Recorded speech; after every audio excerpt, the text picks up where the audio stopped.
됐죠? 자, 다음에 들어가겠습니다. 자, 토크의 크기 나오게 되는데, 이 너무 중요한 겁니다. 자, 보겠습니다. 자, 만약에 여기에 힘이 작용한다라고 할게요. 힘이 작용한다. 자, 배웠습니다. 배웠는데, 자, 가겠습니다. 각이 세타다라고 하게 되면 벡터 분해해 달라 하는 겁니다. 그러면은 얘를 요렇게 벡터 분해할 수 있다 하는 겁니다. 그러면은 여기서 요러한 성분과 요러한 성분으로 벡터 분해가 될 수 있다는 겁니다. 그러면은 자, 여기서 고정축에서 거리 R이 존재하고 요 힘과 요 거리의 곱이 아니고 반드시 요 힘과 요 힘의 곱이다. 수직 성분의 곱이다. 요 힘은 물체를 운동시키려고 하는데 고정이 돼 있기 때문에 관계가 없다는 겁니다. 요 힘만이 회전을 시키는데, 자, 빨리 나오셔야 됩니다. 그러면은요, 수평 성분의 힘은 F 코사인 세타 탁 나와야 되고요. 수직 성분은 뭐가 되겠습니까? F 사인 세타. 자, 연습 한번 해보겠습니다. 다시요. 토크란 것은 무엇과 무엇의 곱이다? 반드시 고정축에서부터 힘의 작용점까지 그리와 거기에 대해서 수직으로 작용하는 힘만 곱하겠다. 자, 가겠습니다. 벡터 분해를 해버리면은요, 요렇게 나오게 될 텐데, 여기서 FY의 크기가 뭐냐 하게 되면은 F 사인 세타라고 적을 수 있고, 여기서 뭐냐 하게 되면은 FX가 뭐냐 하게 되면은 F 코사인 세타인데, 요거는 관계 있다 없다? 없습니다. 그래서 여기서 만약에 굳이 표시하십시오라고 한다면 토크라는 것은 뭐가 되겠습니까? 여기서 F 사인 세타 곱하기 R로 표시할게 하는 겁니다. 단 뉴턴 메타라고 쓰겠습니다. 이것을 토크라 한다. 그러면은요, 자, 장난을 쳐보겠습니다. 그러면은 예를 들어서 요렇게를 하지 않고 굳이 그대로 표시하고 싶다라고 하게 되면은, 자, 얘가 세타면 하는 거예요. 그러면은, 자, 여기서 요렇게 돼 있지요. 그럼 얘가 세타면 얘가 세타지요. 같은 결과 나옵니다. 됐나요? 자, 요것을 내가, 요것이 90이지요. 자, 요거와 요 성분이 90이지요. 그럼 요것을 내가 T라 해 볼게요. 그러면은 토크라는 것은 뭐가 되겠습니까? 토크라는 것은 F 곱하기 D와 같다 하는 겁니다. 그러면은 장난을 치겠습니다. 여기에 각도가 세타니까 S를 내가 요렇게 쓸게 하는 겁니다. 됐습니까? 그러면은 여기서 사인 세타, 그러니까 벡터 분해 안 되면은 모든 것은 불가능하다. 끝났다는 얘기입니다. 계속 이렇게 할 거라고. 사인 세타라는 것은 뭡니까? R분의 D가 된다고요. 그러면 이것을 넘길 수 있겠죠. 그러면 여기서 D라는 것은 뭐가 되는 거야 하게 되면은 R 사인 세타라고 적을 수가 있어요. 그러면은요, 한 번 더 적어버리면은 F에다가 D 대신에 뭐라 적을 수 있어요? 얘가 R 사인 세타라 적고 보니까 같은 결과다 하는 얘기예요. 반드시 뭐라고요? 수직 성분의 곱을 나타내겠다는 것을 여러분들이 기억을 해 주셔야 되는데, 자, 해보겠습니다. 자, 요것을 다시 한번 나타내게 되면은요, 토크의 크기가 195페이지 나타내는데 FY 해서 곱해달라. 자, 한 번 더요. 요것을 D라고 하면은 뭐가 되겠습니까? 요 성분을 표시하면 D가 뭐가 되지요? 얘가 세타면 얘가 세타지요. 그래서 D가 R 사인 세타므로 요거하고 곱해도 괜찮다 하는 겁니다. 혹은 FY 곱하기 R 해도 괜찮고 얘가 수직이지요. 마음대로 평행되게 이동할 수 있어야 되는데 이것이 조금 힘듭니다. 문제가 조금 헷갈릴 수 있다고요. 그래서 이런 정도 기억하시면 되겠습니다.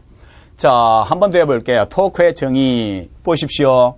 여기에 F가 있다라고 하는데 R로 표시하십시오 하는 겁니다. 그러면은 이것을 이렇게 R로 표시하는데 D로 표시해 볼게요. F하고 D의 곱이지요.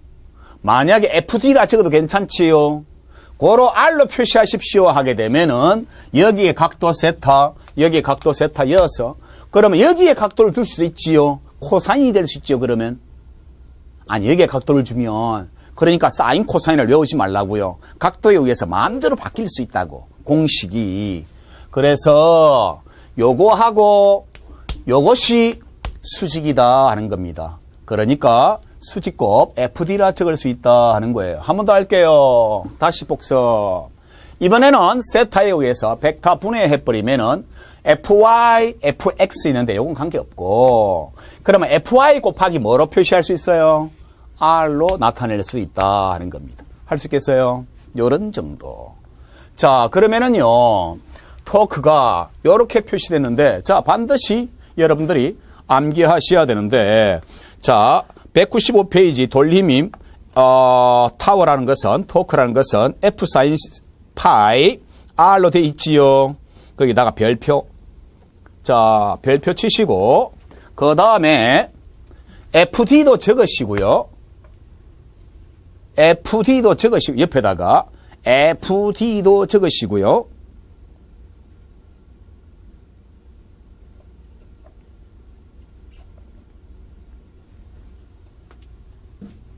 옆에다가 FD도 적어주십시오. 공식에 별표 치시고.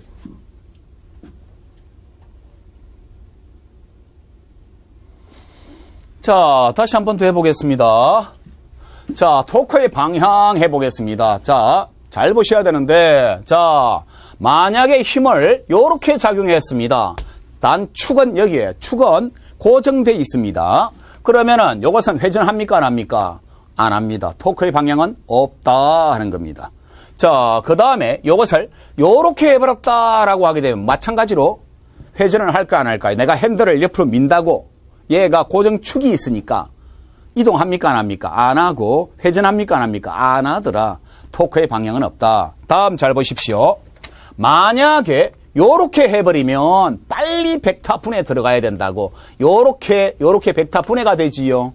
그러면 요것은 회전시키는 성분이 아니고 요 성분에 의해서 돌긴 도는데 시계 반시계가 된다는 것을 여러분들 표시해 주면 되겠습니다. 만약에 힘이 요렇게 작용해도 상관없어요. 그러면은 요것을 벡터 분해를 해버리면은 요렇게 얘가 요렇게 만들어질 거예요. 그러면 요거는 관계가 없고 수평 성분은 관계가 없고 요 성분에 의해서 시계 방향이라고 해주시면은 되겠다는 뜻이 되겠습니다.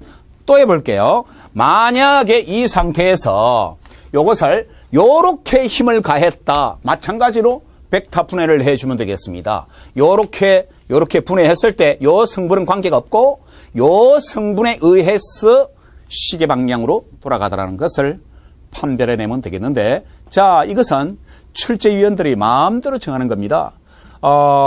시계 방향을 플러스로 한다든가 반시계 방향을 플러스로 한다든가 반드시 조건이 제시되니까 거기에 대해서 같은 방향인가 반대 방향인가만 찾아주면 문제의 답은 저절로 유추되리라 믿습니다. 자, 그럼 우리가 문제를 풀어보면서 하면 좋은데요.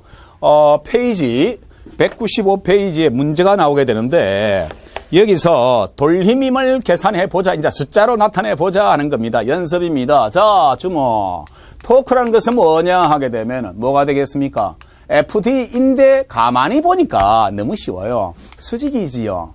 수직이니까 F가 얼마, 10, D가 얼마, 2 하니까 얘를 잘 보셔야 돼요. 20 단위 잘 보십시오. 뉴턴메타라고 혹은 말 없이 뉴턴메타라고 딱 찍어주면 토크며 돌림이 힘이며 힘의 모멘트임을 의미합니다. 그런데 줄이라고 적어놔버리면 이것은 뭐예요? 1이에요. 또는 에너지의 변화량, 에너지의 단위가 되겠습니다. 뭐 이런 정도가 되겠는데 뭐냐 하게 되면은요. 그래서 정답은 20뉴턴이 되겠습니다. 자, 다음에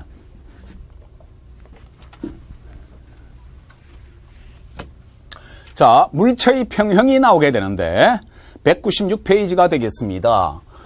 물체의 평형 하게 되면은 너무 중요한 파트를 하고 있습니다. 역학의 거의 마무리가 돼가는 상황입니다.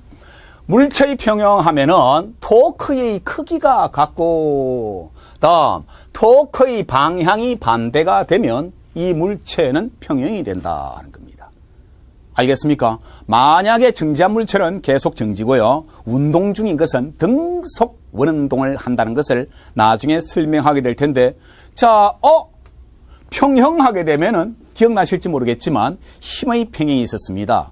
두 힘의 크기 같고 방향이 반대가 됐을 때는 그 물체는 R자 힘이 0이기 때문에 정지한 물체는 계속 정지, 운동하는 물체는 계속 운동한다고 했는데, 이 문제 유형이 가장 좋아하는 문제 유형이며 가장 여러분들이 심도 있게 생각을 해봐야 할 파트가 되겠습니다. 자, 가겠습니다. 무슨 말이냐? 이 두 경우를 만족하는 경우에 물체는 정지하는데, 완벽한 정지라는 것은 힘의 평형과 토크의 평형이 이루어져야 됩니다. 그래서 두 가지 다 동시에 만족해야 된다 하는 겁니다. 해볼게요.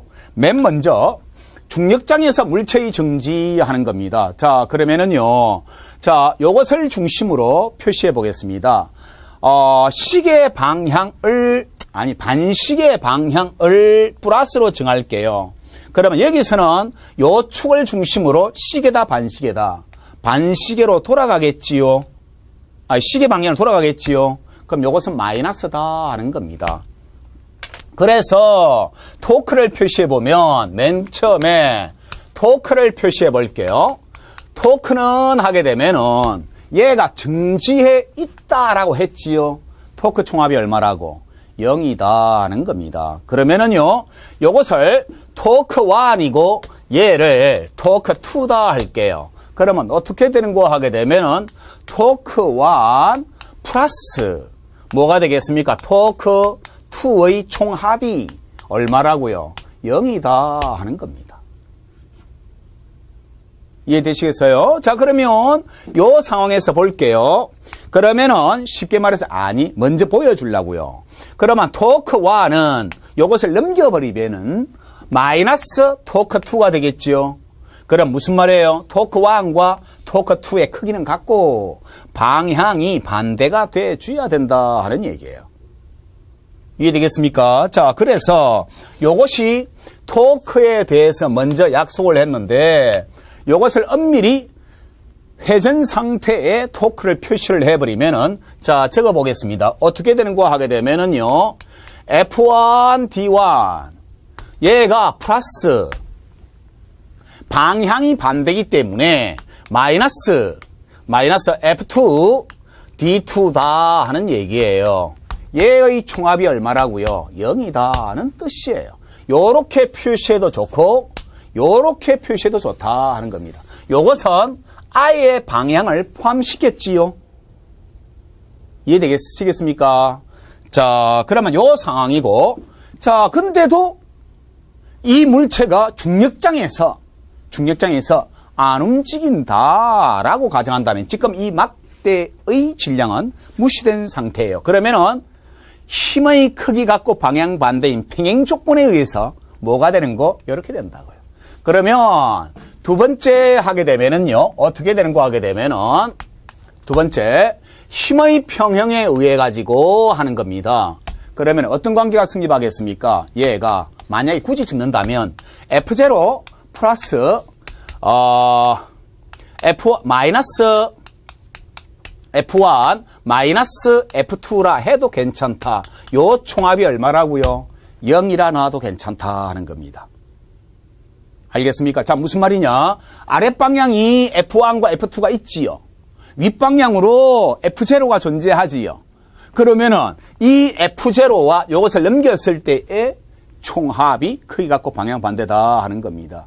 그랬을 때 물체가 정지하는데 요 두 가지가 성립해야만이 완전히 물체는 정지하는데, 요것을 수학적으로 산수를 해보면서 여러분들이 나타내는 것이 더 좋지 않겠나 싶습니다. 자, 줄 것입시오. 여러분들 책에 1, 2 나오죠. 1, 위쪽 방향을 플러스로 정하면 F0 플러스지요. 그 다음에 F1과 F2가 방향 반대지요. 마이너스. 총합이 얼마가 돼야 된다고요? 0. 다음에 2번. 토크는 시계 방향을 플러스로 정하면 플러스를 시계 방향으로 정했습니다. 그러면은 F2, D2를 플러스로 잡았습니다. 근데 F1, D1은 반시계 방향으로 돌지요. 고로 마이너스 F1, D1이 뭐가 된다고요? 총합이 0이 된다. 별표 2개다.